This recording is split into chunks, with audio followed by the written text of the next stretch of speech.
नमस्कार, आप देख रहे हैं 4 PM और मैं हूं आपके साथ निधि तिवारी। क्या बिहार चुनाव नतीजों के बाद कोई बड़ा ट्विस्ट आने वाला है? क्या महागठबंधन कर लेगा बहुमत का जुगाड़? क्या पलटू चाचा फिर एक बार पलटी मारकर तेजस्वी के साथ सरकार बनाने जा रहे हैं? क्या ओवैसी ने दिया है नीतीश को खुला ऑफर? दरअसल जब से बिहार के नतीजे सामने आए हैं, राजनीतिक हलचल तेज हो गई है। नीतीश कुमार, जिनको मोदी शाह ने चुनाव से पहले साइडलाइन कर दिया था, वो एक बार फिर से सेंटर में आ गए हैं और अब अंदर खाने बात चल रही है कि अगर नीतीश कुमार को सीएम की कुर्सी नहीं मिली तो क्या वो फिर से पलटी मारकर तेजस्वी के साथ मिलकर सरकार बनाएंगे या फिर कुछ और बड़ा होने वाला है। सब कुछ बताएंगे आपको इस वीडियो में।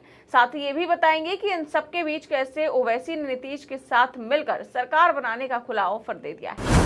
तो बिहार विधानसभा चुनाव के नतीजे निश्चित रूप से अप्रत्याशित हैं, लेकिन नीतीश कुमार की वापसी उससे भी ज्यादा दिलचस्प राजनीतिक कहानी बयां करती है। लगातार 20 साल तक बिहार की राजनीति पर छाए रहने वाले नीतीश कुमार को लेकर पिछले कुछ सालों में तरह तरह की चर्चाएं होने लगी थी।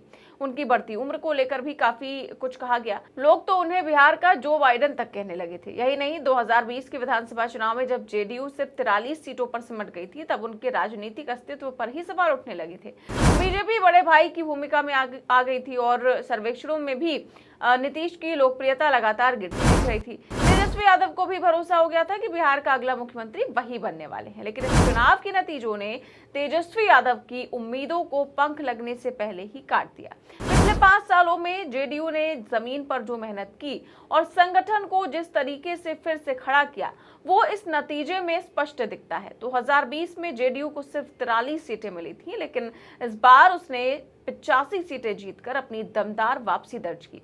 2020 के चुनाव में चिराग पासवान का प्रसिद्ध नारा भाजपा से बैर नहीं और नीतीश तेरी खैर नहीं ने राजनीतिक माहौल सेट कर दिया था।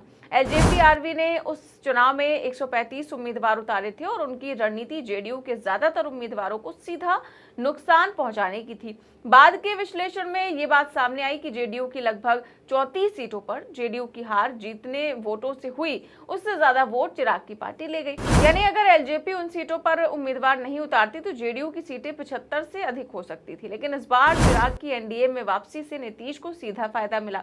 इस चुनाव में चिराग पासवान एनडीए के साथ रहे। उनकी पार्टी को मिले करीब 5.5% वोट सीधे एनडीए को ट्रांसफर हुए। इसका लाभ भाजपा, जेडीयू और गठबंधन के अन्य दलों को मिला। जेडीयू की सीटें बढ़ना इसका स्पष्ट संकेत है। नीतीश कुमार कुर्मी जाति से आते हैं, जिसकी बिहार में आबादी लगभग 3% है। इसके बावजूद वो 20 सालों से मुख्यमंत्री बने हुए हैं। इसका कारण यह है कि उन्होंने कई बड़ी जातियों सवर्ण, कुशवाहा, पासवान, मुसहर, मल्ला आदि में गहरी पैठ बनाई है। ये जातियां किसी एक दल की स्थायी वोटर नहीं रहती, लेकिन नीतीश ने इनके बीच स्थायी विश्वास पैदा किया है। इसी साइलेंट वोट बैंक ने एक बार फिर उनकी जीत सुनिश्चित की।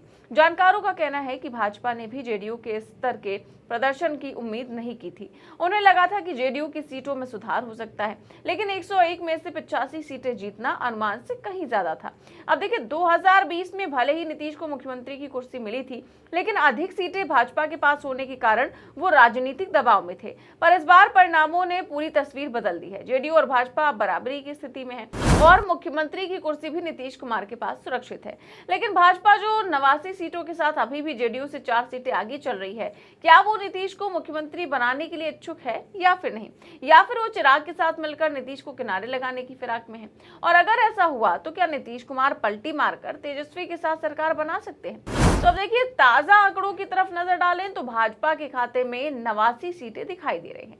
वहीं चिराग पासवान की पार्टी 19 सीटों पर, जीतन राम मांझी की हम 5 सीटों पर और उपेंद्र कुशवाहा की राष्ट्रीय लोक मोर्चा आरएलएम 4 सीटों पर आगे चल रही है। इसी तरह से बीजेपी 89, एलजेपी 19, हम 5 और आरएलएम 4, टोटल 117 सीटें।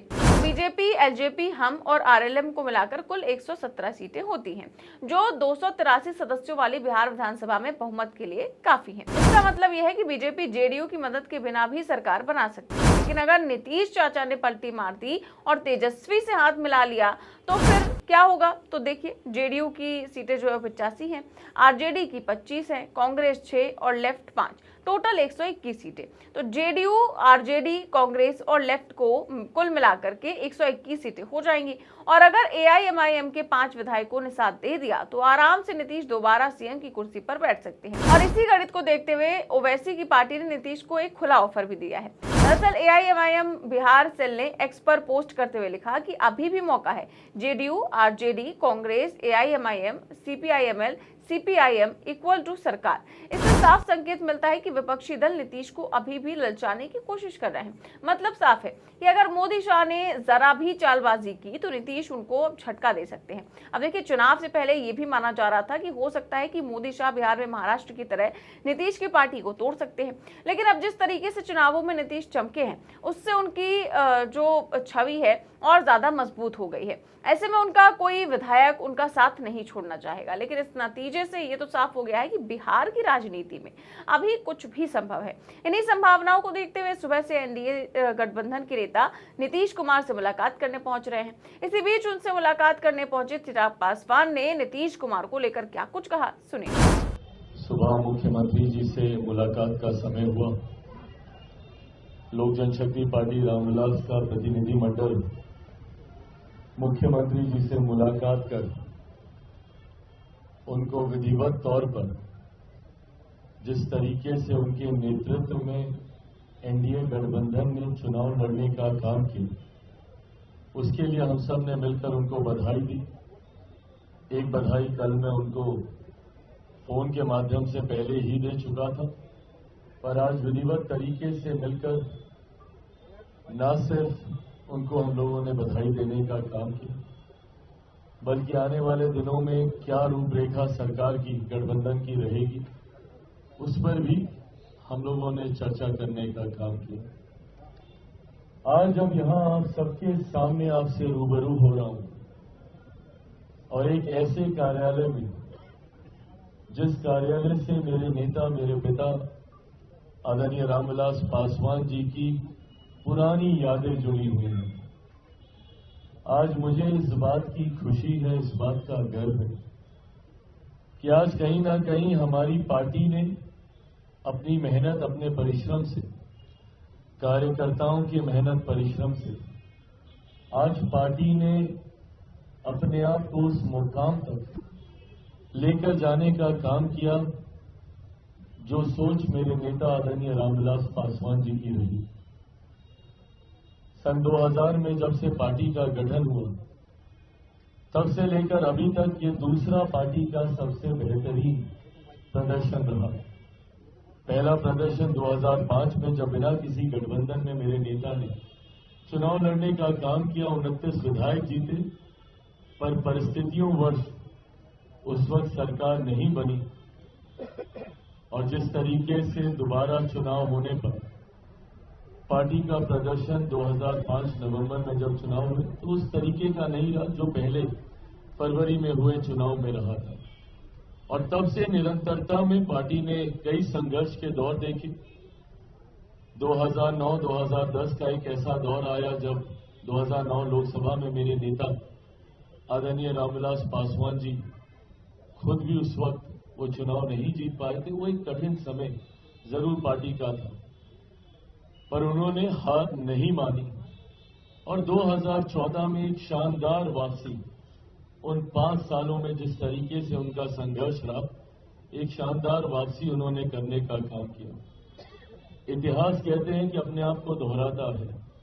लगभग 2020 के आसपास पुनः मेरे सामने ऐसी ही परिस्थिति आई जहां पार्टी की समाप्ति की भी घोषणा कई दलों के द्वारा कई अलग अलग मंचों पर कर दी गई थी।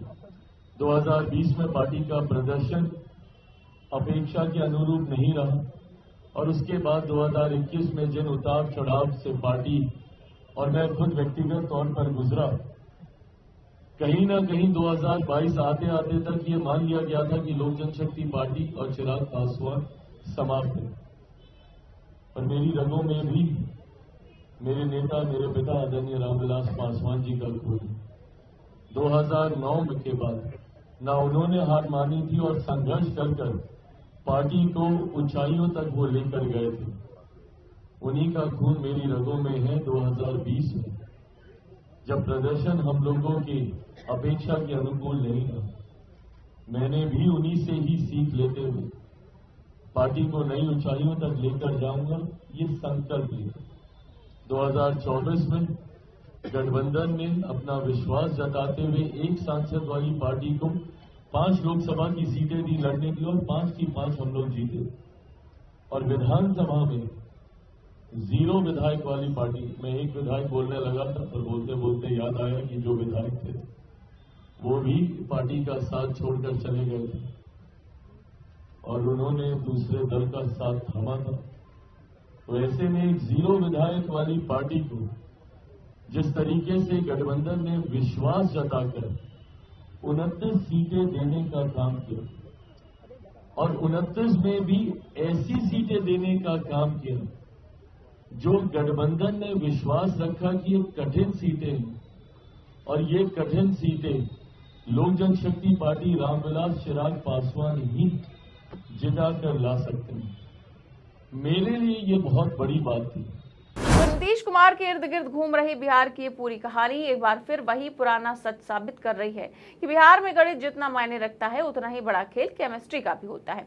और यही केमिस्ट्री आज बिहार के सत्ता के गलियारों में सबसे बड़ा सवाल खड़ा कर रही है कि आगे क्या होने जा रहा है। क्या भाजपा वाकई में नीतीश कुमार को दोबारा मुख्यमंत्री बनाए रखेगी या फिर आंकड़ों का ये दबाव, राजनीतिक अहंकार और सत्ता की भूख बिहार की सियासत में एक और पलटी का दरवाजा खोल देगी। आपको याद होगा कि जब चुनावों से पहले अमित शाह से इंटरव्यू में पूछा गया था कि बिहार का अगला मुख्यमंत्री कौन होगा, तो शाह के मुंह से ये तक नहीं निकल पा रहा था कि नीतीश कुमार ही अगले मुख्यमंत्री बनेंगे।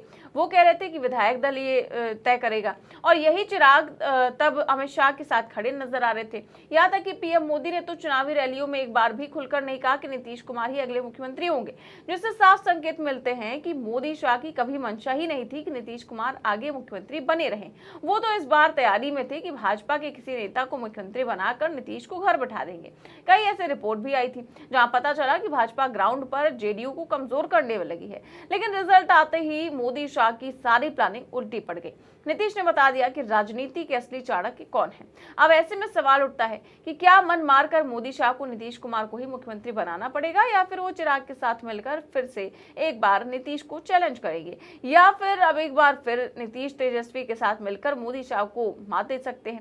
आपको याद होगा पिछले चुनावों में तेजस्वी की पार्टी सबसे बड़ी पार्टी बनकर उभरी थी, लेकिन उसके बावजूद नीतीश ने भाजपा की तरफ पलटी मार दी थी। तो ऐसे में सवाल उठता है कि क्या एक बार और नीतीश ये दांव चलेंगे या नहीं। कहते हैं कि राजनीति में कुछ भी पॉसिबल है और नीतीश की राजनीति में तो बिल्कुल पॉसिबल है। ऐसे में इस पूरे मामले को लेकर आप क्या सोचते हैं, हमें कमेंट बॉक्स में अपनी राय जरूर दें। चैनल को सब्सक्राइब भी करें और ज्वाइन भी करें। नमस्कार।